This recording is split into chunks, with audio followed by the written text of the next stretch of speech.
Warframe is set in a futuristic world called the Origin System.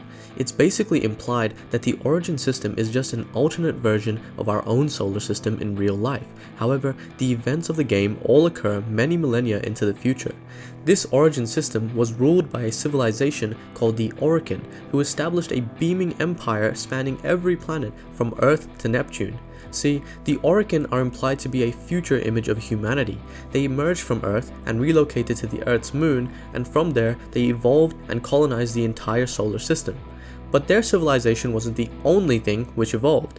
They themselves employed genetic manipulation and many other body horrors which I will refrain from getting into, and evolved to a level rivaling immortality. But immortal or not, eventually the Grand Empire fell to ruin, and this is when the player can finally enter into this world. It's only after the Orokin fell that we get to experience anything in the game, but we still see remnants of the Empire. The Grineer are a faction of clones created by the Orokin as a slave race, but they've broken free and enforce a powerful military occupation of a portion of the system. The Corpus are another faction of Orokin, or humans, which have become united under the belief of prophets and control a vast economic empire throughout the system. But even amongst these two major factions, we only ever encounter soldiers, high-ranking officials, or sometimes even queens. We never encounter the people who live under the rule of these factions. Where are they? Do they even exist? And surely not everyone falls neatly under either of these alignments. There must be people external to these new empires. Where is everyone? To answer this question, we have to look back at the fact that we know there used to be billions of people across the Origin system, but we now scarcely see any civilians. The main reason to attribute this difference in population size would have to be the Old War. The Old War was between the Orokin at the height of their empire and the Sentients, which they created to terraform another system called Tau. I'm going to try to keep this explanation simple, but basically, after terraforming Tau, the Sentients, well, became sentient. They realized how the Orokin were using them. They saw how all their work they did for Tau would just be taken over by the Orokin, and they weren't happy about it. So they came back to the Origin system to wage war against the Orokin. Now, for millennia, the Orokin basically had no real threat, as they had universal control over basically everything in the solar system, so a sudden sentient attack was quite a difficulty for them to handle. So to fight back, the Orokin bioengineered something called the infestation, which was basically a disease or virus on steroids which had the ability to mutilate with life forms and even some machines.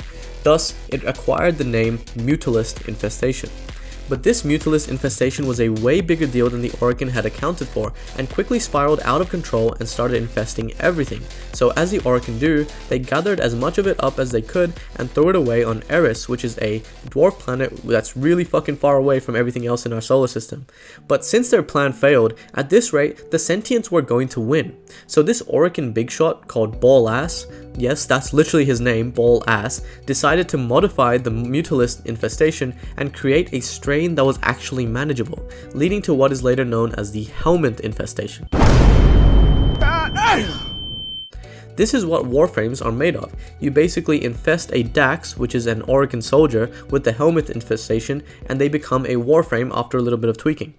Anyways, by allowing the void-stricken children of the Zariman 10-0, reasonably dubbed the Tenno, to wirelessly control these Warframes from cryosleep, the Orokin were able to push the Sentients back.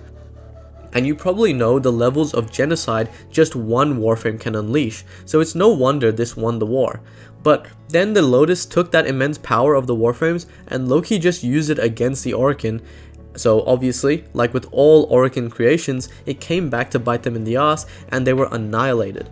So how does this explain the difference in population? Well, what I was trying to do was give you some context for the fact that everyone just fucking died. Well, not everyone, but the vast majority of people just died in the Old War. Mostly from the main war between the Orokin and the Sentients. Just imagine two powers, which both have the ability to do fucking space travel at will, going at it with each other. They were probably nuking the fuck out of each other, which would obviously kill a lot of people. but people also died from the side effects of the war. For example, the infestation wreaked havoc across the system, and also just think about the economic fallout that would occur when the one central empire that fucking exists just gets deleted. Every supply chain would collapse, and there would be no leadership in existence to get things back into control, since all the leadership just got murdered. But yeah, most people died. But not everyone died. No, far from it. From our time playing the game, there are a number of cities or hubs that you can visit. To note, we have Cetus on Earth, Fortuna on Venus, and the Necrolisk on Deimos.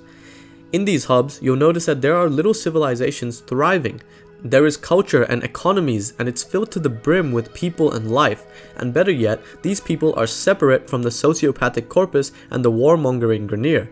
They're actual people who aren't trying to kill you. They're civilians. However, if you walked through Cetus and counted every single house and person in the area that you can walk around in, you wouldn't even count up to 1,000 people that actually live in Cetus.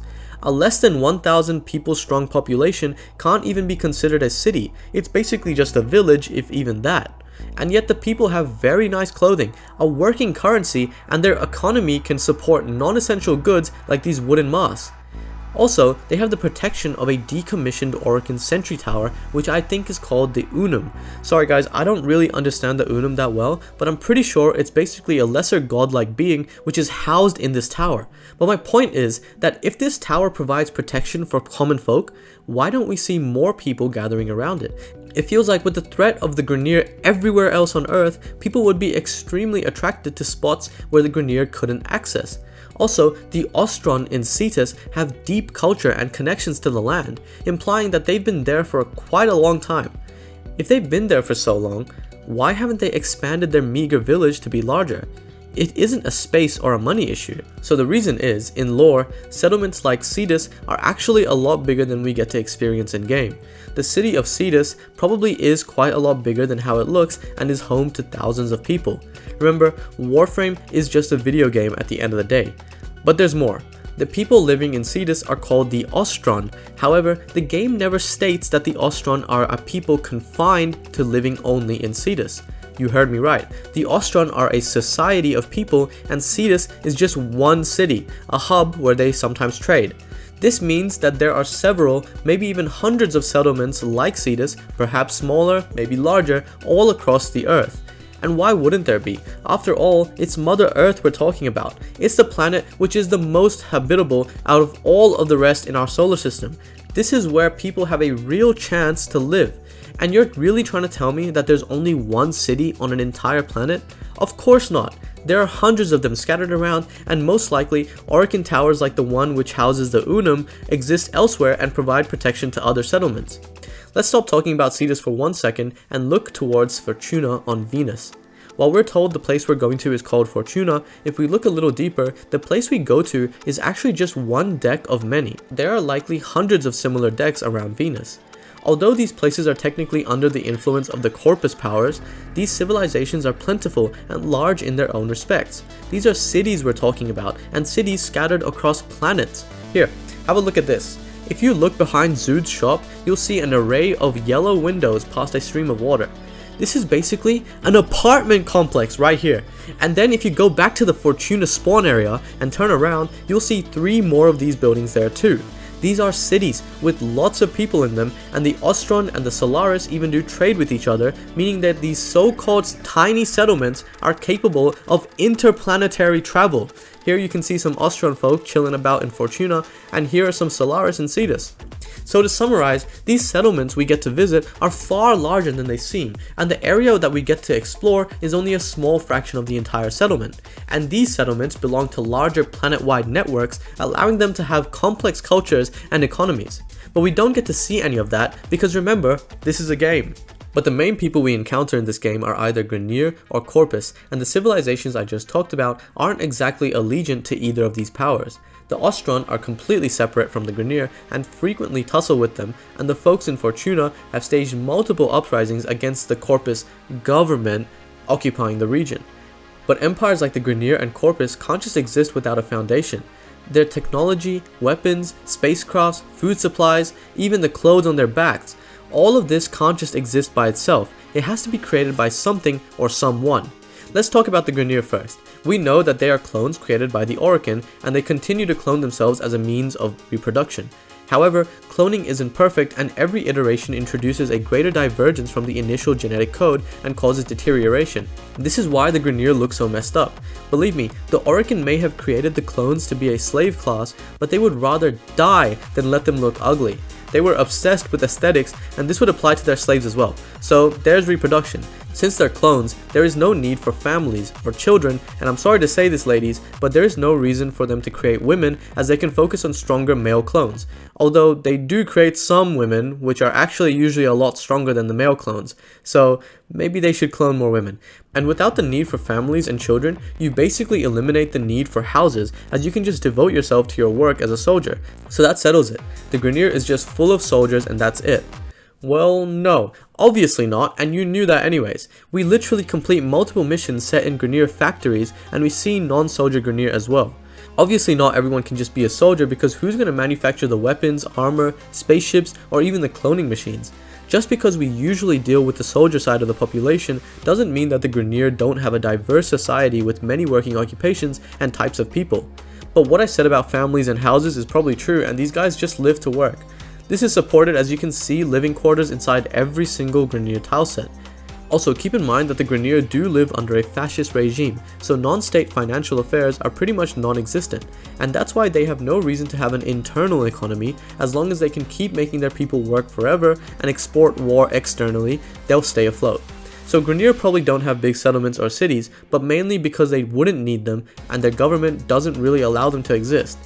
But what about the Corpus? I've always wondered something since the first time I learned about the Corpus when I just started playing this game. I've always wondered, if the Corpus are so obsessed with profits and money, they must be spending it somewhere, right? They're not all just making money to let it rot in their bank accounts, gaining a minuscule amount of interest, right? How can you even make profits if somebody else isn't buying something from you in some way? This would imply that the Corpus have a free market and a very complex economy full of all sorts of things which the Corpus can buy and sell. We know that they don't really trade externally, although it could very well be a whole thing which we just aren't told in game. For example, for states like the Grineer and Corpus to coexist, it would make a lot of sense for a deal like the following to be established, where the Grineer buy advanced weapons from the Corpus and the Corpus buy fucking war from the Grineer. But it seems that despite the lucrative potential of such a deal, the Corpus are more into developing their own military and not trading with the Grineer at all. I get it, if you let them get too powerful with your own technology, they could just come and wipe you off the map, but still, it's a strange arrangement in my opinion. So the Corpus definitely have a lot of internal trading happening amongst themselves, and for this to be possible, they would need very large networks and markets where people had access to purchasing other people's goods, so cities basically. Also, the Corpus aren't clones, they're basically just a bunch of sociopathic humans, so yeah, they would need families to reproduce, and families need homes to live in, thus big cities. I suspect that the Corpus civilization is an absolutely immensely ginormous society, which unfortunately in the game we get little to no interaction with. Alright, so let's talk about something that I've kind of not talked about in this video at all. What about the Tenno faction? So, as you know, the Tenno faction also exists, although a lot smaller in scale than the Grineer or Corpus. It's the faction which the Warframes and you, the player, belong to. Now, as you know, Warframes are a tool for keeping peace in the Origin system, so the Tenno have a pretty pacifistic role in the geopolitics, or I guess I should say, astropolitics of the system. But when I say pacifistic, I don't mean they don't commit lots and lots of killing, I just mean that it's more to keep stability rather than to seize additional power. But clearly, the Tenno population isn't only Warframes and the kids that control them. We see a lot of people who, when you take a really close look at, are completely normal looking humans. Like, I mean normal to the point where they look like modern day humans, just in tight bodysuits. So like, who are these people?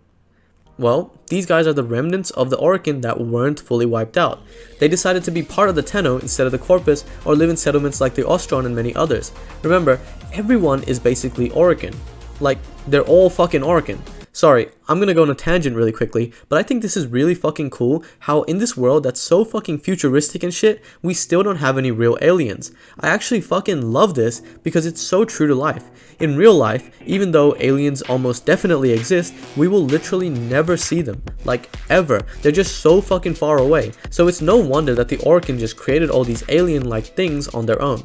I mean, you got the void magic bullshittery, but that's not really aliens. Anyways, sorry. What I was trying to say is that the Tenno society is made up by Orokin, and they do trade with the Ostron and Solaris and many others.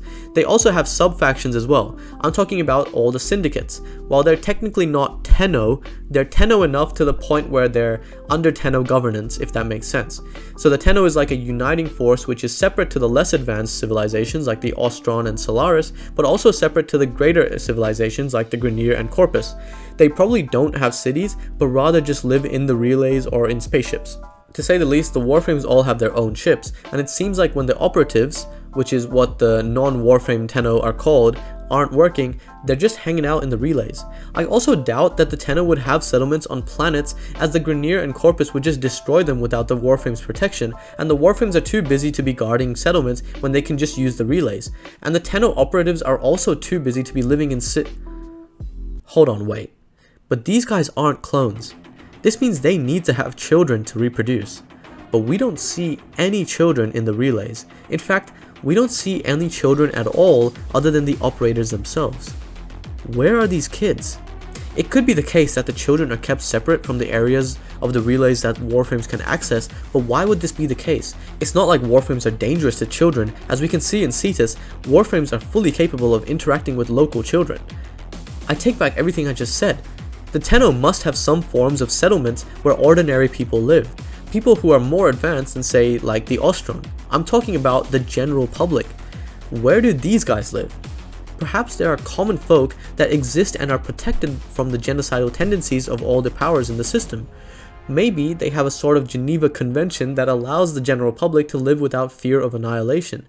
Look, the Ostron and the Tenno operatives look very different.